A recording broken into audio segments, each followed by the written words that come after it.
Welcome to this week's Ask Shelly show. My name is Shelly Fan. I am all of your emotional intelligence expert. I am the CEO and owner of Ask Shelly Consulting, where we are bringing corporations to the next level, their peak performance, through the provision of psychoeducation. I have the privilege, the honor, and the privilege to work with individuals, to work with married couples and families, and providing evidence-based therapeutic interventions to help them in achieving the best version of themselves. Today, we are talking about what men want in women. What men want in women. We spent some time last week talking about what women want in men. Hi, Natalie. Thank you so much for joining us on Instagram. I will say again, we have a guest speaker, none other than Dr. Quebec Logan. He is with us on today. And so if you want to hear the entire conversation, jump over to Facebook. You will not be able to hear his responses here on Instagram, but jump over to Facebook and you'll be able to hear what he has to say about what men want in women. We're hearing it from a man, and he's an expert, and he's cute, and he is smart, and a doctor. Did I say that? Let me say that again. So he knows a little something. See, breakthrough is always on the other side of something we do not know. And so we are about to get some new information on today. We're talking about what men want in women. So if you want to get the whole effect and you want to hear everything that he has to say, jump over to Facebook and join us there. All right. So before I introduce our guest speaker who has been on here before, he is no stranger. Hello, everyone. Let me know where you are tuning in from, who you are, where you're tuning in from. Okay. So listen, it is important for each and every one of you to engage. We are talking about what men want in women. We spent some time last week talking about what women want in men. So let's just start with what did this chain of events and how it started, right? It started out with a man writing in on last week, and he wanted to know, why does his financial stability cause him to not be able to find love, right? So he's like, I'm a broke man. He identified himself as broke. And see, Dr. Logan is backstage, so I need him to hear this too, so he understands what he's coming into here. So a man writes in last week, and he wants to know, why is it so hard to find love because of his financial instability? He identified himself as broke. And so we started to talk about that a little bit. We started to talk about this idea that he can't find love because he's not financially stable. We talked about women, what women want. Some comments were, love doesn't pay the bills. Another comment was, women want a partner and not a project. Oh yeah, we went in on last week talking about what women want. And I'm going to recap a little bit about the facts that we heard when we bring Dr. Logan in. So after that, I was invited to speak on the Don Miller Show. And on the Don Miller Show, they were highlighting an article. And this article basically was summarizing the 5 main respect needs of a man, right? The 5 primary respect needs of a man. And those 5 areas were, boy, I hope I could remember them, was a man desires respect for his judgment. A man desires or expects respect for his abilities.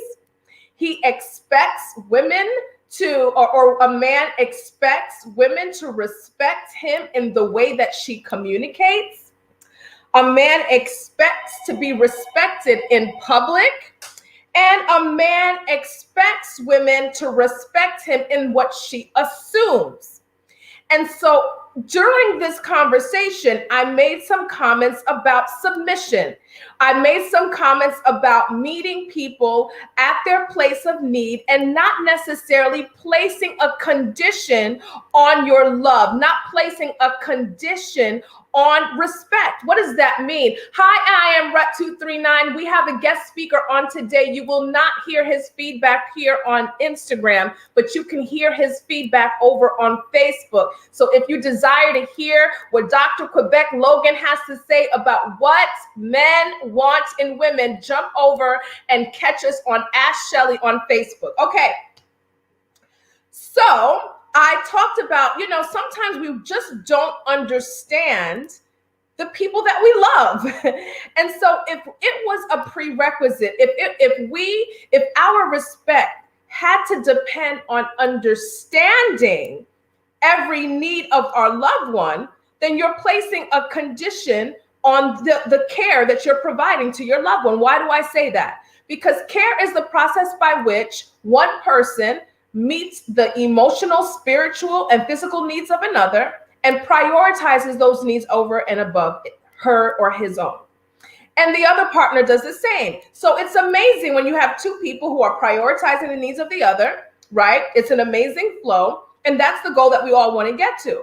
Now, when we start saying, I need to be able to understand why, the why behind the need, when that's placing a contingency, it places a condition on the respect that you want to give or desire to give, or maybe don't desire to give the person that you love. So I made this comment, like sometimes you just won't always understand it. I highlighted a session that I had with a couple that were contemplating divorce, and they were coming in for therapy. And so I said, this is what we're going to do for the next week. I want you to go home, right? And I want you, before you leave here, I want you to state one major expectation you have of the other person. We're going to make sure that we get the commitment from the other person. And all you are expected to do within this week is prioritize that expectation and that need, because expectations are birthed out of need, right? That you're going to just honor this stated expectation all week long. And we're going to come back and we're going to talk about how that went. So the woman had she had this really deep expectation, very emotionally based, of what she wanted her husband to do for her and to her during that week. And hi, Gina Abel, thank you for joining in. And he said, I just want her to fix the bed every day this week. Well, she thought to herself, like, come on, this is ridiculous. We're spending all this money and you don't even care. Like, really, that's the expectation that you're going to place before us for this challenge. And he said, yes, I want you to fix the bed every day this week. And that was his only expectation. So we come back a week later. Help me out here. Let me know where you're tuning in from. Let me know your thoughts. Okay. And so they come back a week later and I'm like, all right, great. How did it go? Speak to the wife. The wife was like, he did X, he did Y, which he did Z. She has a smile on his face. He really went all out. He met his need. I go over to him and I ask him, how does she do with fixing the bed every day? He says, well, she started like maybe 2 to 3 days and then it just went out the water. Like he's like, she didn't continue to do it.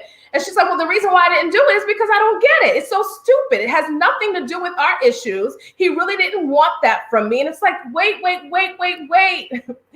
Listen, while it didn't make sense, there was a deeper need that this person had, that this man had of his woman at that time. He just wanted to see if she would be committed to changing. And that was his way to measure it. Sometimes we go and we really just spend a lot of time on trying to understand. There may be things about the opposite sex that we may never understand.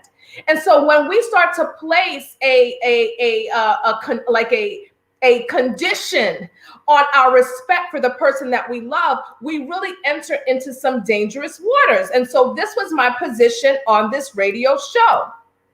And so this person wrote into Ask Shelly, and I want to read that question to you right after we invite onto the screen none other than the, drum roll please, Dr. Quebec Logan out of Phoenix, Arizona. He is a friend of mine. He knew me when I was about 40 to 50 pounds lighter, and he is still my friend. We met at Florida State University. He is repping Philly. He is your favorite street psychologist.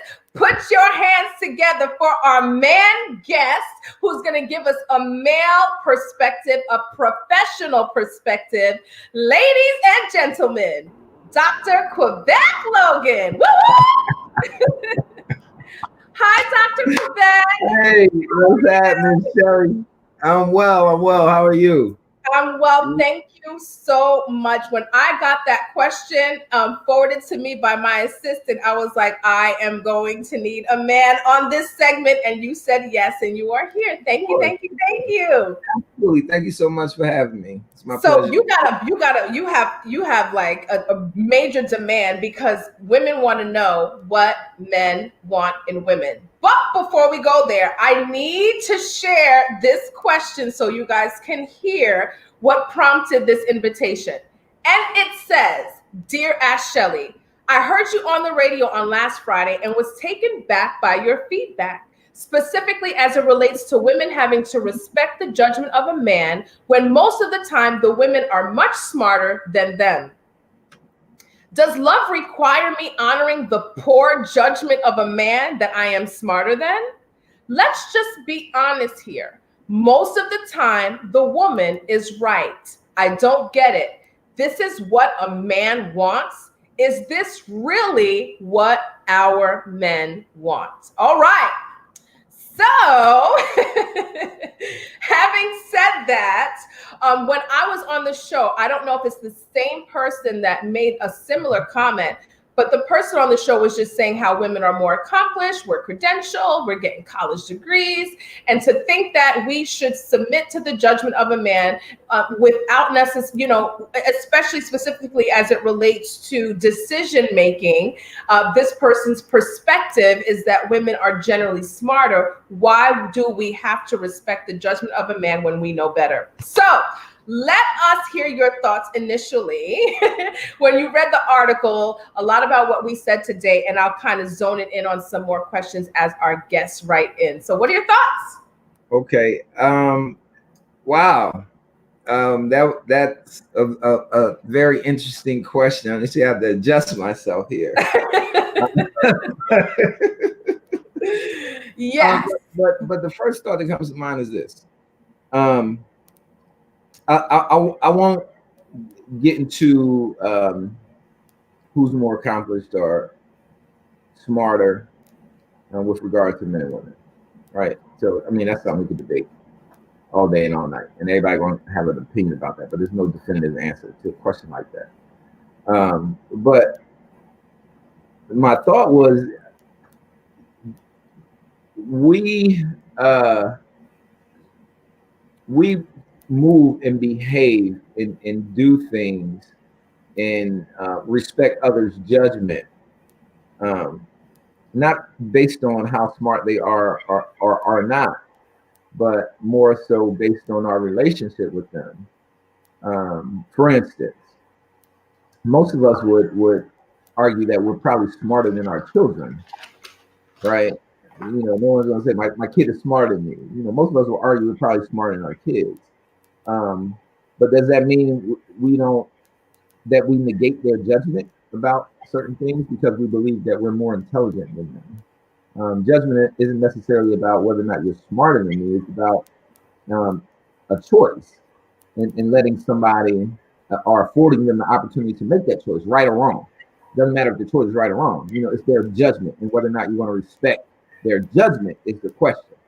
And oftentimes we respect our children's judgment even when we know they're wrong, right? Why do we do that? Because there's a lesson to be learned in them being wrong, and we understand that. So we will allow our children to make mistakes, respect their judgment about something, but we know it's going to end up a certain way. But okay, I respect your judgment about that. All right, you want to move out, you want to get an apartment, and you work at McDonald's and you make $8 an hour. So you want to get an apartment, you're going to get a car, you're going to pay bills and all that. Great idea. I don't think it's going to work, but you're welcome to try, right? So you want to respect their judgment. I respect your judgment. I think it's incorrect, but I respect it. Go try it. right? And then in that way, you let people learn, and then it becomes a teachable moment for you. So I think the argument that women are smarter than men, so therefore we don't need to respect their judgment, is flawed from the outset. And I think it contributes to this, the relationship issues that many of us experience or witness our loved ones experiencing. Lucinda on Facebook says, excellent example regarding children. Yes, yes, yes, Lucinda. I don't know if you heard it earlier, but basically we were addressing the fact that the woman wrote in to say we are smarter than men, and it would be ridiculous for us to respect their judgment when we know that they're smarter. And you know what? I don't know, where does this competition even come from? Sometimes I find, especially women who have experience or report having significant challenges in relationships, because even in that statement that we're smarter than men, true or not, there's almost like this spirit of competition that comes along with that. Where do you think that's rooted in, and how can that be an impact to someone establishing a healthy, fruitful relationship? Right. So competition is healthy, right? Because it keeps us on our toes. If I'm constantly, challenging you to become a better person, for instance, in our relationship, that's a good thing. The problem is when I think I'm better than you, or you think you're better than me, and then the competition is no longer a healthy competition that helps cultivate the relationship. Then it becomes a thing where it's an unhealthy competition, and it tears the relationship apart, and you start moving in opposite directions because you're no longer working as a team. It's more of you against me, as opposed to us making each other better. I'm going to push you a little bit more so you can become a better person. I know you like to work out, but you're not happy with what you look like right now, and you're not happy with your weight right now.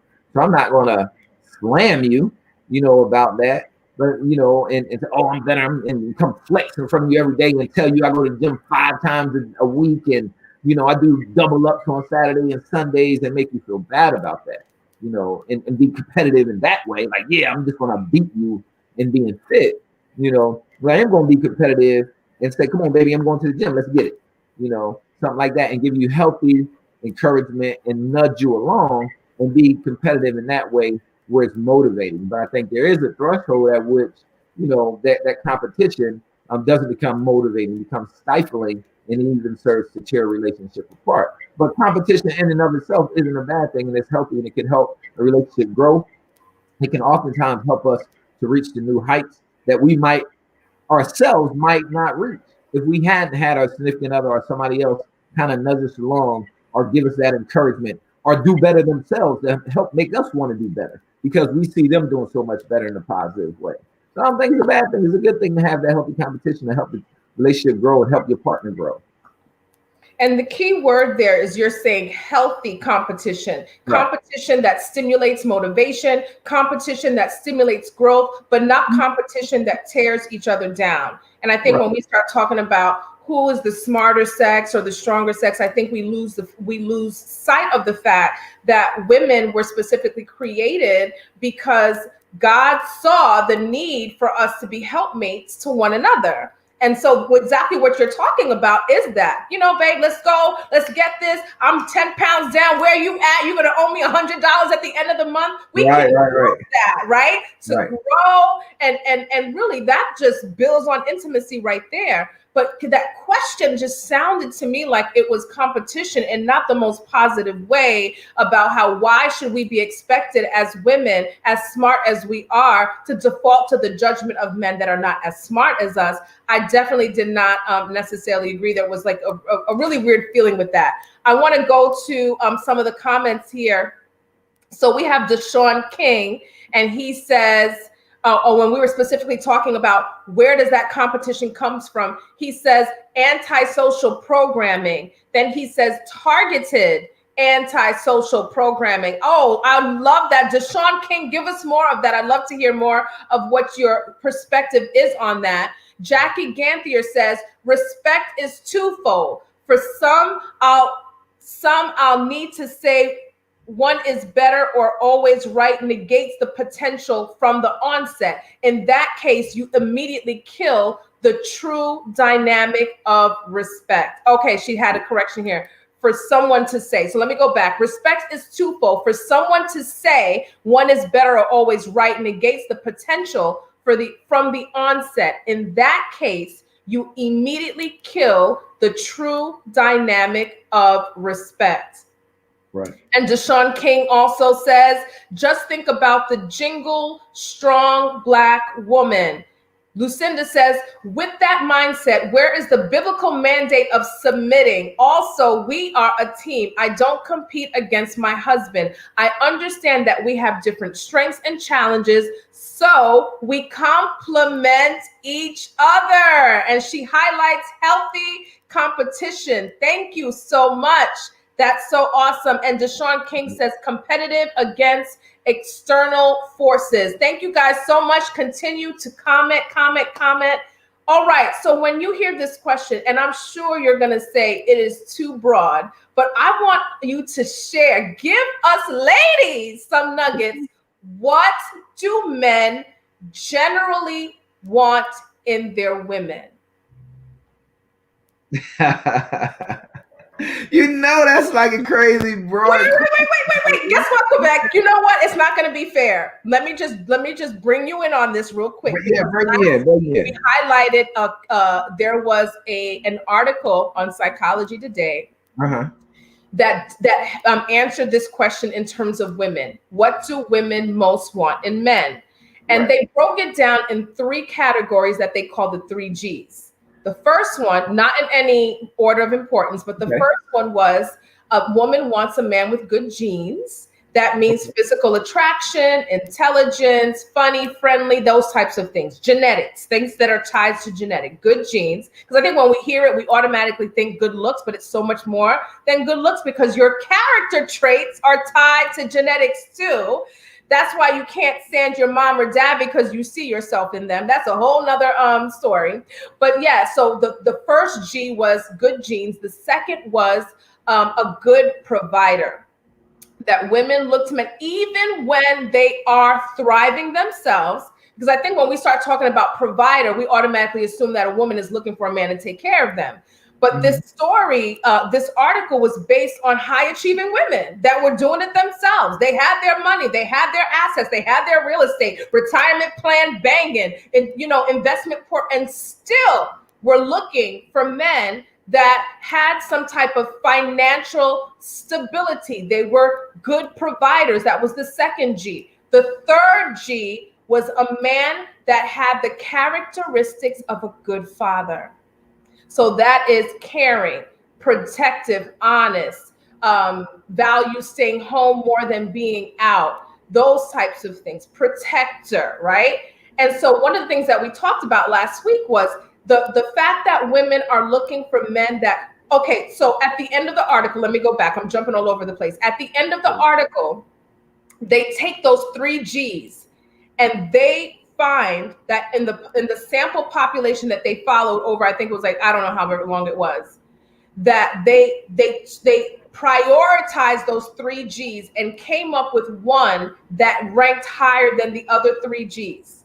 Okay. So outside of good genes, being a good provider, and having the characteristics of a good father, which one do you think ranked number 1? And we talked about that last week. What ranked number 1 in that, out of that 3, in those 3 groups, at a high rate, like 89% plus, was the characteristics of a good father. And we broke that down last week, and this is what women are looking for. And so I just wanted to give you that backstory as you come in now and give us another perspective on what men want in women. Someone said to me the other day when I asked a man this the other day, and he said, a man wants a slutty mom. I hate to even repeat that. He said a slutty mom. Slutty mom. So I'm sure you guys can psychoanalyze what that means, but go ahead, Dr. Logan. Wow. Okay, so thank you so much. So that narrows it down a little bit, gives me a little bit more perspective on what you're trying to talk about.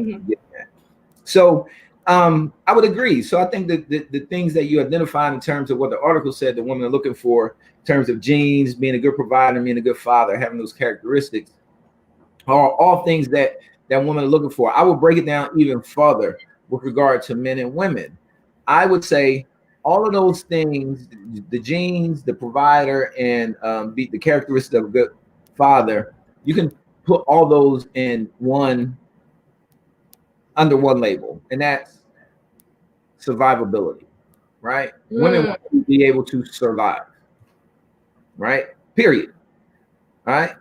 What women look for in men is the capability, in my opinion, and based on some things that I've read, is the capability for the men to help them survive. Why? Why men? Why do women want men to help them survive? Because women can have babies. Okay, this is very simple. It's biological. Right? Women can get pregnant. If you're pregnant, you do not want to be left alone. Okay, so you want someone that can help you and your child survive. All right, somebody like back in the day, you know, Africa. Everybody go back to Africa. You want the guy that got the most goats and the most yams, you know, the people that got the biggest fields, right? The people that can provide food, put bread on the table, that can feed your children should you get pregnant. Okay, it's not guaranteed you're gonna get pregnant, but if you're dealing with this man and you are intimate with this man, it's very likely that you're gonna get pregnant. Okay, and when you're back in the day, before women became what they are today, but from a biological basis, you needed someone that could help take care of the children. All right. So that's why survival was the thing. And you can see that manifest today in terms of women going after men with money, right? Everybody think it's money, it's money, it's money. What is it about money? What does money allow us to do? It allows us to survive, right? So that's why the men with money are so important to women, right? Now let's look at what men are looking for in women. Men want replicability. All right. Men want to be able to replicate. That's why they go for pretty women. That's why they go for young women. Men are more interested in your genes than what you have in terms of helping him survive. A man typically is going to not think that way. We're not looking for women to help us survive. Typical men are not looking for women to help us survive. But we are thinking, if I have a child with this person, am I going to have a healthy child? Am I going to have an intelligent child? Am I going to have an attractive child? What is the replicability of this woman? Okay. Should we have a child together? It all boils down to biological factors. If we have a child, what's the deal? What's going to happen? For women is, if I have a child with this man, can he take care of me and this child? For men is, if I have a child with this woman, is it going to be a healthy child that's going to be able to carry on the legacy of our family? You know, my name as the father of this family. Are we going to have healthy children? So in essence, to boil all the G's down, I think it comes down to two things. It comes down to survival for women. There you go. And replicability for men. Okay, so survival and replicability. You know, I think that's what innately we look for in partners. Now, we don't think about this on a conscious level, right? We don't look at women like, you know, I'm looking at her for replicability. Most men don't even know what that means. They're not thinking like that. But if you look at the choices that men make, right? Even older men, right? They're going for women younger, you know, more healthy, baby rearing age, younger, 20s, 25, you know what I mean? In general, younger women are more appealing to the majority of men as men get older, and then older women get appealing. But typically speaking, men go for young women, and women, typically speaking, go for men that can help them survive. It don't matter what he look like. Look at Jay-Z. I was just looking at pictures posted to Jay-Z just before this conversation, right? And they were saying Jay-Z looked like somebody's grandma, but he has one of the beautiful wives in the world. How is that? How is it you can have a man that people are literally saying looks like somebody's grandma? How can his wife be one of the most sought after and beautiful women in the world? Why does she can have any man in the world? Why him? Why him? Survival, right? It's not about what he looks like. It's about what he brings to the table for her. And for him, he don't care what she got, even though she has a lot. It doesn't matter. It's that she's fine. It's what she looks like for him. The rest matters, but I'm saying on a deeper level, on a subconscious level, These are the things that we're moving towards. Why? Look at Beyonce and Jay-Z. Why is she with Jay-Z? She don't like, she got money and all that, right? So the survivability isn't necessarily that important, but at the same time, look at him. He's not an attractive man. I mean, and he says it, right? He says, he says, I'm a billionaire. Billionaires can't be ugly, right? And that's very true in a lot of ways. So again, I think it boils down to those two things: survival for women, and then for men, it's that replicability that we look for in women. Okay. Deshaun King says, I want her to have a strong intellectual appetite and be strong in her femininity. I love that. Right. And Lucinda is laughing at you when you talked about Jay-Z looking like someone's grandma. I didn't say it. This is the people.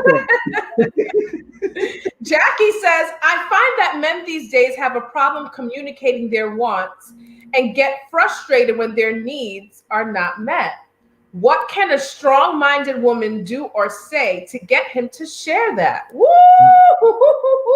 I want to say this, Dr. Logan, before you take a stab at that question, is that I always say that problems are rooted in unmet expectations. Mm-hmm. The better we can get at communicating those expectations and setting boundaries around them, because why have expectations if you're not going to honor them and protect them, right? So the more, the better that you can get at communicating those expectations, protecting them, holding others accountable to them, the greater satisfaction we will experience in all types of relationships, right? Whether it be romantic or not. And so that's a really good question here, because she's saying that, or she, in her experience, men have had or have difficulty expressing the expectations that they have of the other. What do you say to that? I think it's twofold.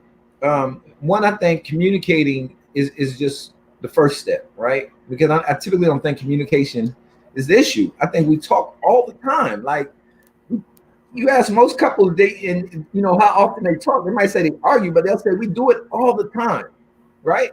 So they're communicating. It might be toxic, but they're communicating. So a lot of times, communication might be part of the issue, but the other part of the issue is actually following through with what you communicate or what's being communicated to you. And I think a lot of times we get so stuck on the communication piece of it, you're not communicating. For example, what the young lady just said, men have a problem communicating what they want. If your man has a problem communicating what he wants, ask him what he wants and then give it to him, or tell him you can't give it to him, right? So I think typically if you ask a man what they want and he believes that you're going to be attentive to what he communicates to you, you're going to be non-judgmental, and you're actually going to be attentive to that, and you're going to nurture that, then I think men will share what they want with women. I don't think in general men have a problem sharing what we want. I think the concern comes in is what happens after I share what I want. How is that going to be viewed based on what it is? Am I going to be judged based on me wanting a certain thing? Is she going to actually follow through? Am I just talking to talk?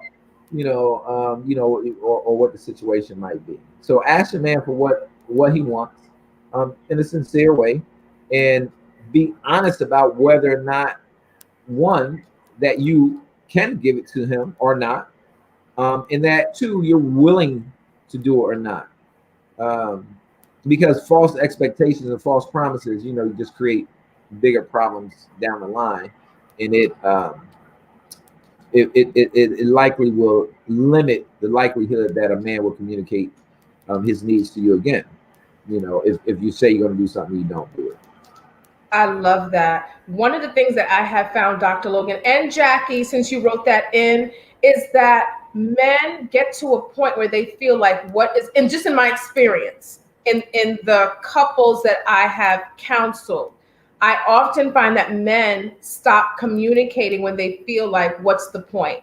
When they're feeling like there's a behavioral pattern where when we do talk, when I do share, when I do express, it still doesn't get met. And so it causes them to really shut down in that area. And so it goes back to this example. I'd love to hear what you have to say about it. This example where here is a couple contemplating divorce. I tell them just to think of one expectation you want this person to meet consistently over the next 7 days. Come back in and let's talk about how that went. And she has this profound emotional expectation that she states. He meets it. He goes really low. He lowballs us all and says, I just need her to fix the bed every day this week. That's it. She gets upset. She gets frustrated. That's really not what he wanted. So I didn't do it. What are your thoughts about that dynamic, and how can you connect it to the greater dynamics between a man and a woman? Wow. First of all, listen, if your man tells you he wants something, right? Believe him, right? Don't reinterpret what he says to you, right? That's not it. He doesn't want that. You know, try to avoid doing that and try to err on the side of believing this is what he wants and following through with that. Then if he doesn't want it, you can say, well, that's what you said you wanted. And if you wanted something different, then tell me what the different thing is. But I think oftentimes we run into problems because we do exactly what you just said. Well, that's not what he really wanted. Or that's not what she really wanted. Even though that's what they said they wanted, right? We have this thing of reinterpreting, remixing the other person's words. And typically we do it for our own purposes. And we try to make it seem like, well, no, I was doing it, for them. And no. Okay, if he tells you he wants you to make the bed, make the bed. It's simple as that. If there's something deeper, then that's fine. But he didn't bring up anything deeper. He brought up the bed. So make the bed. Let him deal with whatever deeper thing is going on with regard to whatever the bed may or may not symbolize. Right? But to reinterpret what's being said is where the problem can get bigger. Yeah. That's so good. We have to stop trying to go deeper. Those of you who are on Instagram, jump over to Facebook. We are talking about what men want in women, and we have none other than Dr. Quebec Logan, and he is killing us with some gems. Jump over to Facebook, ask Shelly to hear the entire show. You will not hear his responses here on Instagram, but you can jump over to Ask Shelly on Facebook to hear the rest. So it's so good. So basically what you're saying, it goes back to, I believe my perspective is the same, where we have to stop trying to pull apart, what is being said and stated by the person that we love. And so if you're trying to find the why does she want to be held at night? Why does she need me to talk to her after we have sex or during sex? Why does she need me to, validate her with my words? The why, you will lose very precious time in trying to, answer the why. The most important, the most powerful thing is in the action, in doing it despite not quite understanding completely, but just taking the conditions off of the respect that you give to the person that you love. I think we have to stop trying to establish 100% understanding before we offer that respect or that love. Right. Having said that, go ahead. No, absolutely. I think you're correct in that. The why can be important sometimes, but not as important as other things, right? So you might not understand something, but the fact that you're going through with it and doing it, even though you don't understand why the person wants you to do it, says a lot about you and your commitment to the relationship and to that person. Like, look, I don't know what this is about for you, but if this is what you need from me, then, and I can give it to you, then I'm willing to do that. That speaks volumes. And sometimes people really don't understand that. It's really not in the words, but it's in the actions. People hear what you say, but they watch what you do. And you can say things all day and all night, but if your behaviors and deeds don't match your actions, then it's all for naught. So yeah, I may not understand, but I'm willing to meet that expectation. right. That's just it's music to my ears. Jackie says, when I say talk, I mean more than 3 or 4 at a time. When things wait, I mean more than 3 or 4 at a time when things are not easy. How can a woman make that path easier for him? I know I have asked in the past and was told I asked too many questions or I don't know, but clearly they did know because an attitude doesn't come from nowhere. So it goes back to not necessarily clearly communicating a need. Where does that come from? I would say, Jackie, problems come from patterns. They always come from patterns. And Why so is it important where it comes from? Like what we're just talking about, that's the why. I think what she's trying to understand is, because she says when I say talk, and I'm trying to understand this, and help me, Jackie, if I'm not interpreting your question right. You're saying that how can you make this path easier for him? A man that does not communicate what it is he wants. Okay. And when he is asked, he says, I don't know, but clearly he does know because you're getting an attitude from him when expectations not stated are not met. She says, I'm so glad. Okay, so she says, I'm so glad you said that. Understanding the why is crucial to getting to the core of something. It's when someone stops the convo with you with, why do you need to know? So it sounds like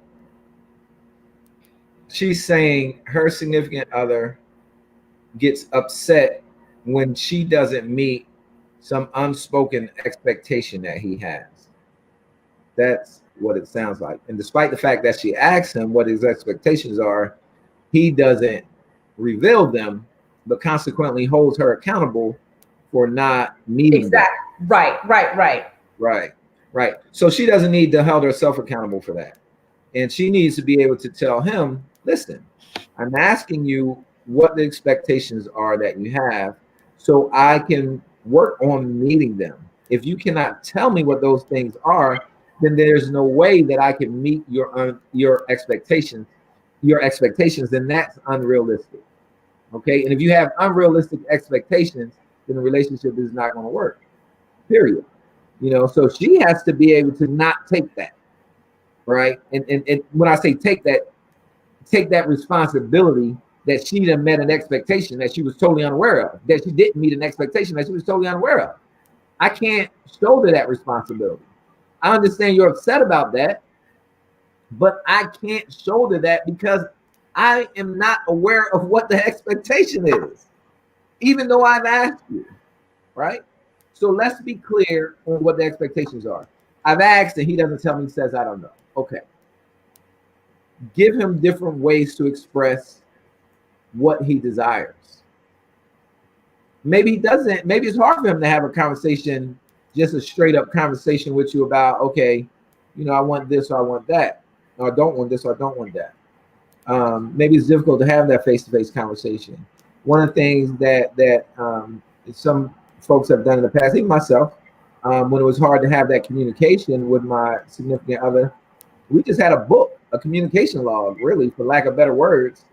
And if she had a question and she felt like, she didn't know when the right time to ask it was, she'd write it down in the log. We had a place we left the log, and we both committed to reviewing the log every so often during the week. I look in, see her questions. I can write a response. I go directly to her and talk to her about it, right? But that's another way that you could ask a question about someone's expectations and give them a way to respond on their time in a different way than a straight conversation. Well, what's your expectation? Well, why won't you tell me? And this, now we got this back and forth. Where if you do, have a book, you just write something down, a little journal y'all keep, y'all can go back and forth with that. That might be a way for him to communicate expectations. But seek different ways out for him to communicate what he expects. Maybe it might not come just to a straight conversation. It could come in some other form. And maybe you got to sit down and talk to him about it. How can I help you communicate your expectations in a way that's comfortable for you, in a way that works best for you. You know, maybe do a vision board, make it a project, right? So it could be something you do with your spouse. Like, look, we both have expectations. I want to really help you meet your expectations. I want you to help me meet mine. How about we do this? How about we do vision boards together, right? And if your expectation as a woman is, you know, I want 3 kids in the house, then you putting that on your vision board. So it's a visual representation of what your expectations are that your significant other can see and that you've talked about. This is my vision board. You know, this is my vision for us. So you're laying out your expectations in a fun way. That's so good. Right? In a visual way that's going to be hung on a wall or placed somewhere where you're going to see it every day. And he's going to see it every day. Right? And he's laying his out too. Right? If he want dinner every night, he got dinner on his vision board. If he want, you know, a wife and 10 kids, you know, maybe he'll have that on his vision board. If he wants a religious wife, maybe he'll have that on his vision board, right? So that gives him an alternative way to lay out his expectations without directly telling them to you in a conversation format, because everybody's not good at that, right? But if you tell me, put together a vision board, put together some pictures that tell me what you want out of this relationship. Let's make it a project. Everybody, you know, everybody want to do that. That's motivating everybody. Okay. And you kind of backdoor him, because now he's laying out what he wants, and you can see it, and then you can have a basis for conversation based on what he created on the vision board or what she created on the vision board. So keep going. I'm like, no, just alternative ways for people to express their expectations, and just get creative with it. When the conversation or a direct question won't work, try to find different ways where you can get them to really identify what are some of the things they want out of a relationship, what are some of the things they want out of life, what are some of the things they want out of you. And a vision board is one of the ways you can get to that, and an example of one of the ways you can get to that. You guys just got that for free. What's your Cash App, Dr. Logan? Guys, it's all right. RVB, a relationship vision board. Yep. Oh my. Okay. And I've been doing therapy with couples for many, many years. And that is an amazing idea, because a lot of the times our visions are birthed out of our needs, right? Our visions are birthed out of need. So when you're doing this together with the person that you love, that is so, so amazing. There's so many things that you said that were so good. Number one, when it comes to expectations, because so many problems are rooted in unmet expectations, we have to go back before we analyze which route we take when it comes to therapy. Let me just speak on behalf of myself. One of the things that I do is assess whether the expectations. So I always start out with having my husbands and my wives write down every single expectation they have of the other. This is what I do, Dr. Logan. So if you want to use this in your therapy, in what you do, I will charge you a very small fee. But anyway, so I have them write down all of the expectations that they have of the other till they cannot think about it anymore. I don't care if it takes 20 minutes, 30 minutes, it doesn't matter. You write them all down. Then when they're all done, I ask them to circle the ones that are not met, star the ones that are. And they go through and they do that. Okay. Then we focus on those circle ones, the ones that are not met. And I have them analyze these 3 things. Number 1, is that expectation realistic? Because if the expectation is not realistic, what you need is individual therapy, not couples counseling. Because now you got to deal with the injury that has birthed those unrealistic expectations from the get, right? And so if they are realistic, if we can agree that they are realistic, then the next is, did you communicate those expectations to the other person? Which is really important.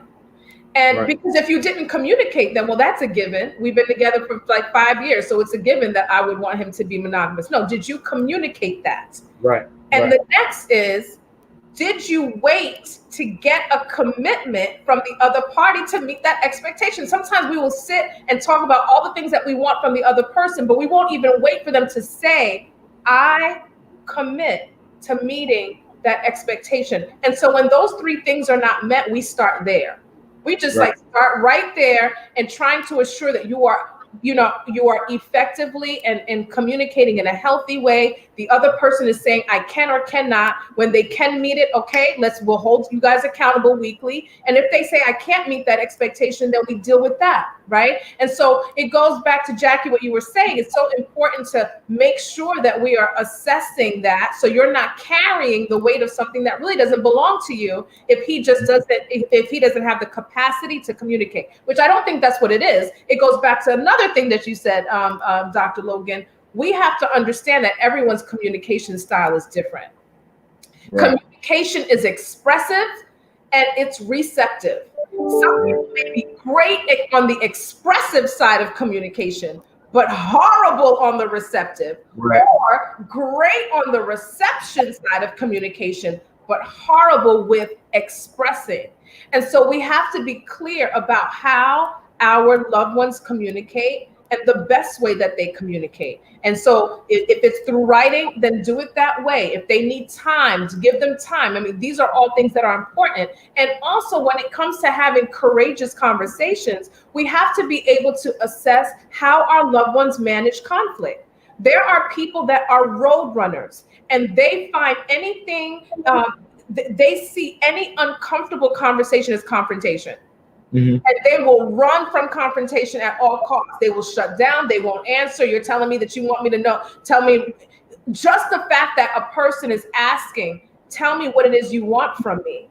If you're dealing with a road runner, they will literally see that as some form of confrontation and literally break down or shut down. And so understanding how your loved one manages conflict and making sure that you are tailoring the way that you communicate, right, to match how they communicate or how they, manage conflict is important. So another example, so we have road runners. These are people that avoid conflict at all costs, have firecrackers that don't think, right? They feel and they act. And so their communication may be very aggressive and maybe a little offensive, but you don't ever have to worry about what a firecracker is thinking because they're always spitting out exactly how they're feeling in that moment. We have to teach them how to think. We have to teach them how to include a thought process. We got to teach them how to act in a boardroom, right? But still, yeah. And there's so many, and there's Mother Teresa's, and there's so many different conflict resolution types. We have to understand how to manage conflict. I think that there are some core things that every relationship needs. And when you don't have that in your relationship, you have to make sure that you are making the determination of whether or not you should continue to invest your time in it. I'm not talking to the married folks. It's a little bit different when you're married, right? But if you're not married, you really have to assess whether this is something I want to continue to invest my time in.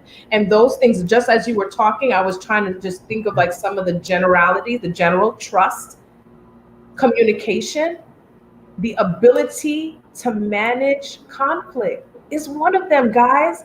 And that's a skill set that many of us did not learn. We watched our parents argue, separate, throw things, get beat up and all that, but that is something that is required to be in a healthy relationship, your ability to navigate through conflict. And so when you're dealing with someone that doesn't have the capacity to, you really got to think about these things. Trust, communication, the ability to manage conflict, intimacy, and attraction. And I'm sure there's so many other things that would be subsets of what I said, but make sure, ladies and men, that you are making these determinations before committing yourself to a lifetime commitment. And those of you who are already in a lifetime commitment, what are you doing to get as close to these, to what we talked about? What are you doing to get as close to maximizing these skill sets in your relationship to make it the best that it can be? What are you doing?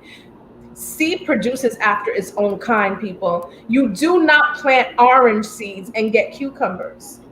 You don't plant cucumber seeds and get apples. right? You plant apple seeds, you get apples. And so when you sow nothing, you get nothing. A lot of the times people are in relationships and they are unhappy because you truly cannot say what it is that you are doing.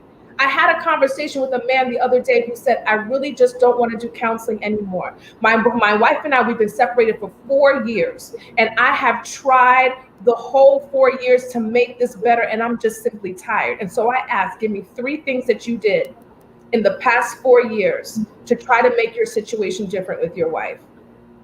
Tell me 3 things. I just stay out of her way. I don't talk. I don't. Okay. So basically you've done nothing, and that's what you're getting, nothing on results. And so you will reap what you sow. And if you're sowing nothing, you can be sure to get nothing back. And so that is important for you guys to hear, to understand that you have to be intentional about the change that you want out of these relationships.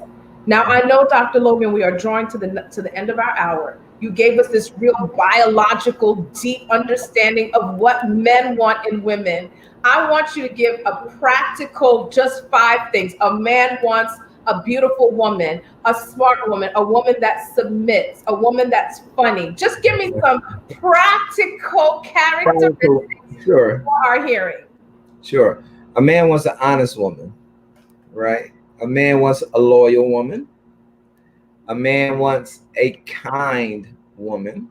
Hold on. Honest, loyal. You guys writing this down? I can't write fast enough. Go ahead. Honest, loyal. Loyal, kind, intelligent. And I would say, throw sexy in there. We throw sexy in there. We gotta have a little something, for the mommies too, to feel themselves a little bit. So we throw men like the women that like to feel like women, to have that sexiness about them, that still feel like, that they're attractive and they feel good about who they are and what they look like and where they are in their life, and they feel sexy and they feel good about being a woman. I think a man wants, that's very attractive to men. Women that just feel good about women, just feel sexy. It don't matter what you look like. I mean, even big girls. If you're a big girl and you sexy with it, look at Lizzo. I don't even, big girls is big girls. Everybody got their thing. Lizzo, big girl, she wear it though. She carry it and it's sexy because of how she owns it and how she embraces herself. So that self-acceptance is very attractive, So those things I think are very important. The other things are kind of superficial. I think the things you think we want, like the fine woman, that's cool, but beauty disappears with age, right? You're not going to be fine all your life. Not for all of us. Not for all of us. But we try to age gracefully, but the fact of the matter is that as we get older, our beauty goes with that for the most part. That youthfulness goes away because we get old. I mean, so that the thing that you think is the most important thing at the end of the day isn't for men. It's important in the short term, but in terms of long term, relationship wise, the woman that's not as attractive, but that possess those other qualities, they're going to be the ones that's able to get into situations with men where it's long term and turns into marriage and have families. The woman that just focuses strictly on what she looks like and doesn't cultivate those other things like being kind, being caring, cultivating her intelligence, just her spirituality, those things. You neglect those other things in favor of just your looks and things like that. That'll work out for a little while. But as time goes on, those things will become less and less important. And then I think you kind of miss the boat. So, yeah. You smiled and kind of giggled, almost like it was a giggle like, I understand that. The gentleman told me a man wants a slutty mom. Can you break that down, what that means? Yeah, absolutely. It goes back to what I just said, right? So men want women to be sexy. That's the slutty part, right? So you want your lady to be able to be sexy, to have that sex appeal and to maintain that. But you also want a woman to be able to be a mom. You want to have those motherly characteristics, like I talked about, that kindness, that caring. Yeah. You want a woman that possess those things like a mom. So, the old saying, woman in woman in the streets, slut in the sheets, something like that. What's the saying? Lady in the streets, something else in the sheets, Freak in the sheets or something like that. I don't like it. By the way, I don't subscribe to the word slutty. I don't like that word at all. I was just sorry. something, I but yes, I get it. Correct person. You know, I say at least one wrong thing every time we talk. So no, listen. So I guess that's my wrong thing this time. But lady in the streets, freak in the sheets. That's the slutty mom. That's the twist on the slutty mom thing, right? Because you do want a woman to be a lady, right? You want your woman to be respected as a woman when you're with her out on the streets. You know, a lady. You don't want guys to be side-eyeing her like, yeah, I'm gonna see her in the club tonight, right? Like, you know, you want her to be respected. But for you want her to be able to be that other person, right? You know, the freak. You know, and men struggle with that. Men really struggle with that. And this is a conversation for another day because I know we run out of time. But I got a friend that she struggles with this with men.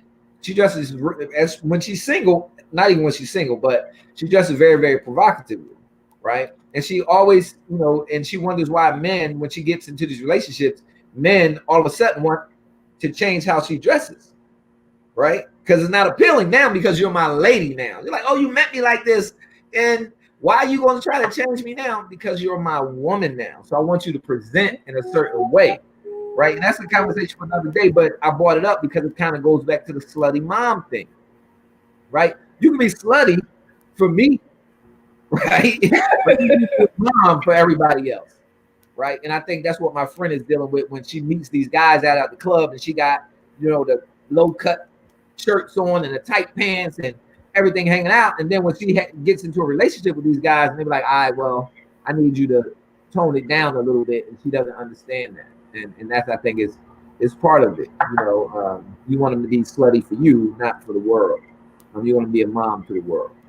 So, yeah. So, but the last thing I'll say this, and we didn't touch on a lot. The article we originally talked about was about respect, right? It was a big thing about respect, and I don't know, it was a bunch of questions about respect. I will say this, and we can kind of wrap up on this. With regard to respect, men and women, public disrespect and private apologies do not go together. Ooh. Okay. So I'll Did you guys hear that? Say that again. You said public disrespect and private apologies do not go together. Those of you who are on Instagram, you guys got to jump over to Facebook. Go ahead. You give us some. Go ahead. Just keep on going. Well, that's the thing about respect. I think oftentimes we find ourselves having our partners feel disrespected in a public forum, right? We do something and our friends are around, or we say something and we're outside, or you know, but the disrespect comes across in a public fashion. But the apology is in private. The apology comes across at home when we're in the bedroom and we're sitting on the bed, and then, oh, I'm sorry for this and I'm sorry for that. And it really doesn't have the same impact because the disrespect was public. Okay. So when you're disrespecting your spouse, male or female, in public, then the apology needs to be public as well. Yeah. Otherwise, it doesn't carry the same weight as the disrespect carried, because the disrespect was a public display. I was part of a program years ago when I was in college, and you know, a summer program for kids called the Aket Center for Youth Development. And one of the things that we did was based on African fundamental foundations. And one of the things that we did is whenever one of the participants would have a problem in the program, where they're disrespectful, they yelled at somebody, they did something, they broke something, they misbehaved, we looked at that as a public display of misbehavior or disrespect. So at the end of the day, we didn't let them apologize to us in private. We didn't go in the office, I'm sorry, Mr. Logan, for doing that. No, we didn't allow that. They had to apologize to the community in public. The same way they displayed the negative behavior in public, they had to apologize in public.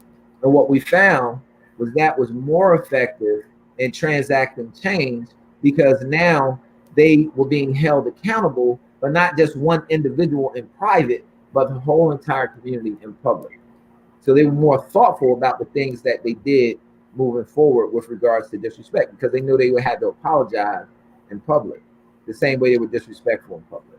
So with regards to relationships, that public disrespect needs to come with, if you want to apologize, a public apology. Public disrespect and private apologies typically don't work out. That's so good. I'm like, so for alignment purposes, we did start by talking about this article, right? Where it talks about the 5 main areas that men want to be respected in. Okay. So as we draw this to a close, Dr. Quebec talks about what men generally want in women from on a more subconscious level is replicability, right? Where women on a subconscious level want survivability. Mm-hmm. He made comments about Beyonce and Jay-Z. And in the event that Jay-Z wants to fund this show in the future, I did not say that you look like someone's grandma, but just hey, people said Dr. Logan didn't say it either, Jay-Z. Okay, the people. the comments under your picture. Just in case. But you talked about what men want on a more practical level. You talked about honest women, a woman who's loyal, a woman who's kind and caring, a woman who's intelligent, sexy as operationally defined as self-acceptance. That is so good. When we think of sexy, we already starting to think about Victoria's Secret, how you look in your bra, your panties, and all that is good too, right? Because we talked about attraction and all that. But he operationally defined sexy as self-acceptance. That's so good. And he even talked about spirituality. Going to this article, the 5 main areas where men want to be respected in. Number 1 is respect for his judgment. Did you feel that there was any credibility to that in the article? I kind of boil all down to respect in general. I mean, I think you can look at different aspects of respect. You talk about judgment, abilities, communication. The one thing they did touch on was that public respect. I think that's the overarching thing that's most important. Men want to be respected in public. You want to be viewed as the man. You are the man, the head of the household. You are the man in that relationship in public setting. And I think we talk about that a lot with men and women and with kids. Even when chastising kids, you don't want to chastise your children in public, right? The same way you don't want to chastise a kid in public, you want to do that in private. Or a coworker. You want to confront a coworker or chastise a coworker in public, you want to do that in private. The same thing applies to your relationship with your significant other. Okay, you don't want to disrespect at all.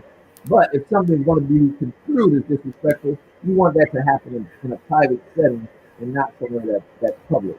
So I think you can put all of the different types of respect, what men want to be respected at, and how, and all of that thing, and kind of lump it under one thing.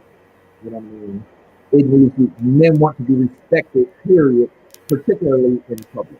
That's so good. KMF Consulting, thank you so much for joining. You got to jump over to Facebook to hear our guest. He's just so amazing. And so one of the things, oh my God, every time Dr. Quebec comes on the show, I don't want to let him go. And I know we've come to an end, but I got to say, one of the things that I found so interesting in the article is when it talked about respect in our assumptions, that men feel disrespected when we assume certain things about them. Like we assume they didn't do something because they don't want to. We assume that they don't want to communicate their needs. We assume that sometimes even in our assumptions as women, that it comes across as disrespectful to the man. Can you speak on that as we close? Yeah. So, the old adage, assumptions makes an ass out of you and me. To assume makes an ass out of you and me, right? I think we don't want to assume anything. Again, we started this conversation off about, talking about communication and how, we need to just listen to what the other person is saying and not remix what they're saying or assume other intentions. If you're going to assume anything, my supervisor always says this to me: if you're going to assume anything, always assume positive intent. Okay, Wow. assume positive intent. That whatever the person is doing, assume they're coming from a place of positivity. If you're going to assume, try not to assume at all, but if you have to assume, then assume positive intent automatically. No matter if they're yelling, screaming, whatever they're doing, assume it's coming from a place of positivity, that they have a positive intent behind their actions. So with regard to assumptions, I would say that just assume positive intent as your first response and then kind of go from there. If you're going to assume positive intent. That's so good. We're done, people. We are done. Jackie says, you just said something so on point. Sometimes people are not good with direct questions. I find myself being more direct with things I want to know. LOL, not good at beating around the bush. That's with all people. And Jackie says, expression and reception is so key. And of course, my Haitian sister brought the fact that us Haitian people are not very soft in the way that we communicate. She says Haitians don't know how to always be so kind of sorta in their communication, sometimes too blunt. And thank you for being here. And so everyone really liked your vision board idea. Jackie says, great idea. Felicia says that would be interesting. Rose, who's also a licensed psychotherapist here in Florida, says, love the vision board idea. And Tina Tati says, what a great idea, the vision board. And she went on to say that she's going to do that on tonight with her loved one. Awesome. It's so good. Oh, man. If you guys want to get in touch with Dr. Logan, let me go to his contact information. I hope this is correct. www.thinkpsychology.com. And what are your social media handles? Dr. Quebec Logan at Instagram and Dr. Quebec Logan at Facebook. Okay, so Dr. Quebec Logan, Facebook, Dr. Quebec Logan, Instagram. You're also on YouTube as well, correct? Yep, same thing. Yep, that's my name, Dr. Quebec Logan. He has amazing videos out on YouTube, so make sure that you support, refer, and just continue to send amazing wishes and thoughts his way. He does amazing work in the community. So are you still America's favorite street psychologist? Is that the mantra? Or was that ever, like, didn't you have a show or something like that? Of course, of course. I'm America's favorite hood psychologist. Of course I am. I ain't never going to change that. That's going to always be the thing, And notice, ladies, he has this little, what is that little thing on your suit, sir? It looks like a horseshoe. What is that? Oh, my pen is Founders Day, Omega Psi Phi Fraternity Incorporated. Did you say Omega Psi Phi Fraternity? Happy Founders Day to all the Q dogs around the world. And if you are the woman of a Q dog, if you have a Q dog that's a male friend, that's a friend, significant other, or otherwise, today is Founders Day. Please don't forget. Send him a text message, Let him know you remember. He'll thank you immensely and wonder how you knew that. So if you want to impress your Q dog friend or your Q dog husband, say Happy Founders Day to him today. Happy Founders Day, Dr. Logan. Thank you, Shelly. I appreciate it. And thank you all so much for having me. I do so much appreciate the opportunity to come on and speak to you and your audience. And, we always have a good time with the conversations. It's always lively and, insightful and funny and fast and witty and all of those wonderful things. I appreciate your energy. I appreciate you allowing me on your platform and just allow me to share my thoughts and pick my brain for a little while. It's always a pleasure. You can call on me anytime. And if I'm available, I'll certainly answer the call and we'll make it happen. And I thank, to all the people that participated and watched today. Thank you so much as well. Thank you. Great is your reward. I know that you did this at the last minute for us. It's not just about me, but for all who follow, all who are going to catch the replay tonight, all who are going to go on your platform and check you out as well. It's such an amazing opportunity. Every time you come on this show, you bless us with new information, and our brains are desired to absorb new information, and you always drop gems every time you come. So great is your reward. I can't wait for the book, sir. I can't wait for the check. So,